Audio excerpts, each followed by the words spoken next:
উনুন test of Bengal, সহজে রান্না শেখার ঠিকানা। আপনাদের সাথে আমি পায়েল।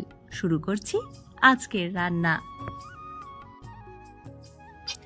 আজ আমি আপনাদের রান্না করে দেখাচ্ছি সয়াবিন দিয়ে দারুণ স্বাদের একটা রান্না। একেবারে ভিন্ন স্বাদের সয়াবিন এই পাতে থাকলে মাছ, মাংস, ডিম কেউ চাইবে না। আর রান্নার জন্য প্রথমেই 2 কাপ সয়াবিন আমি জলে সেদ্ধ করে নিলাম প্রায় 1 মিনিট। তারপর গরম জল ফেলে দিয়ে ঠান্ডা জলে ভালো করে ধুয়ে সয়াবিন থেকে জল নিংড়ে নিচ্ছি। উনুন টেস্ট অফ বেঙ্গল সবসময়ই আপনাদের কাছে খুব সহজে রোজকার বা বিশেষ বিশেষ রান্নাগুলো করে দেখায়। আপনারা সেটা জানেন। আজকের রান্নাটাও তার ব্যতিক্রম নয়। তাই আপনারা উনুন টেস্ট অফ বেঙ্গলকে ভালোবেসে করে তুলতেই পারেন আপনাদের রান্নাঘরের সাথী। সয়াবিনের দো পেঁয়াজা রান্নার জন্য সয়াবিনের সাথে এখানে আমি 1 টেবিল চামচ আদা রসুন বাটা, পরিমাণ মতো লবণ, হলুদ আর তার সাথে 2 টেবিল চামচ বেসন খুব ভালো করে মাখিয়ে নিলাম। এরপর কড়াইতে আমি 2 টেবিল চামচ রিফাইন তেল গরম করে খুব ভালো করে সয়াবিনগুলো ভেজে নেব একেবারে হালকা আঁচে। গরম গরম ডাল ভাতের সাথে এই সয়াবিন ভাজা খেতেও খুব ভালো লাগে। তাই যেদিন হাতে সময় কম থাকবে কিংবা খুব বেশিক্ষণ রান্নাঘরে সময় কাটাতে ইচ্ছে করবে না, সেদিন কিন্তু গরম ডাল ভাতের সাথে অনায়াসেই এইভাবে আপনি সয়াবিন ভাজা পরিবেশন করতেই পারেন। এতে করে বাড়ির সবাই খাবে একেবারে আঙুল চেটে পুটে। সয়াবিন ভাজা হয়ে গেছে। এবারে আমি কড়াইতে আরও 3 টেবিল চামচ রিফাইন তেল দিয়ে 2টো পেঁয়াজ এবং 1টা ক্যাপসিকাম ভেজে নিচ্ছি অল্প একটু নুন দিয়ে একেবারে হালকা করে। চিলি চিকেন রান্না করতে যেরকম পেঁয়াজ বা ক্যাপসিকাম দেওয়া হয় ঠিক সেইভাবেই কিন্তু আমি এই পেঁয়াজ ক্যাপসিকামগুলো কেটে নিয়েছি। আর তারপরে ডুমো করে কেটে রাখা 2টো আলু আমি ভেজে নিচ্ছি।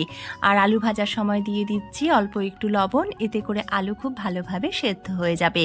তবে এই রান্নায় আপনারা চাইলে আলু বাদ দিয়েও রান্নাটা করতে পারেন। আলু যখন হালকা ভাজা হয়ে এসেছে তখন আলুর সাথেই ফোড়ন দিয়ে দিলাম গোটা শুকনো লঙ্কা আর তার সাথে তেজপাতা। ফোড়ন থেকে ভাজা গন্ধ বেরোলে আমি দিয়ে দিয়েছি পেঁয়াজ রসুন বাটা। এখানে 1টা পেঁয়াজ আর 5-6 কোয়া রসুন পেস্ট করে নিয়েছিলাম। তার সাথে দিয়েছি জিরে আদা বাটা আর সামান্য ধনে গুঁড়ো। দিয়ে দিলাম পরিমাণ মতো নুন, হলুদ আর তার সাথে হাফ চা চামচ মতন চিনি। রান্নায় এই চিনির ব্যবহারটা যেমন স্বাদ বাড়াবে তেমনি রান্নার রং সুন্দর করতেও সাহায্য করবে। দিয়ে দিলাম আমি 1 টেবিল চামচ কাশ্মীরি লঙ্কার গুঁড়ো। রান্নাটা কিন্তু হালকা থেকে মাঝারি আঁচেই করতে হবে। আর মশলা খুব ভালো করে কষিয়ে নিতে হবে যাতে মশলায় কোনো কাঁচা গন্ধ না থাকে। আর মশলা কষানোর সময় একবারে কিন্তু অনেকটা জল দেওয়া যাবে না। প্রয়োজনে অল্প অল্প জল দিয়ে এইভাবে মশলাটা কষিয়ে নিতে হবে ঢাকা দিয়ে। এতে করে আলু খুব তাড়াতাড়ি সেদ্ধ হয়ে যাবে এবং আলুর ভেতরে মশলা বা নুনের স্বাদটা খুব ভালো করে মিশে যাবে। রং দেখে বুঝতেই পারছেন মশলা পুরোপুরি কষানো হয়ে গেছে। মশলা থেকে তেল ছাড়তে শুরু করেছে। এবারে আমি গ্রেভির জন্য দিয়ে দিয়েছি হাফ গ্লাস মতন উষ্ণ গরম জল। আর সেই জল বা ঝোল ফুটে উঠলে দিয়ে দিলাম ভেজে রাখা সয়াবিনগুলো। বিভিন্ন ধরনের রান্নার সাথে সাথে উনুন টেস্ট অফ বেঙ্গল আপনাদের কাছে একটা বার্তাও পৌঁছে দিয়ে থাকে। খাবার এবং জলের অপচয় করবেন না, খাবার ভাগ করে নেবেন, এতে ভালোবাসা বাড়ে। বিশেষ করে পশু পাখিদের জন্য তো অবশ্যই একটু বাড়তি রান্না করবেন।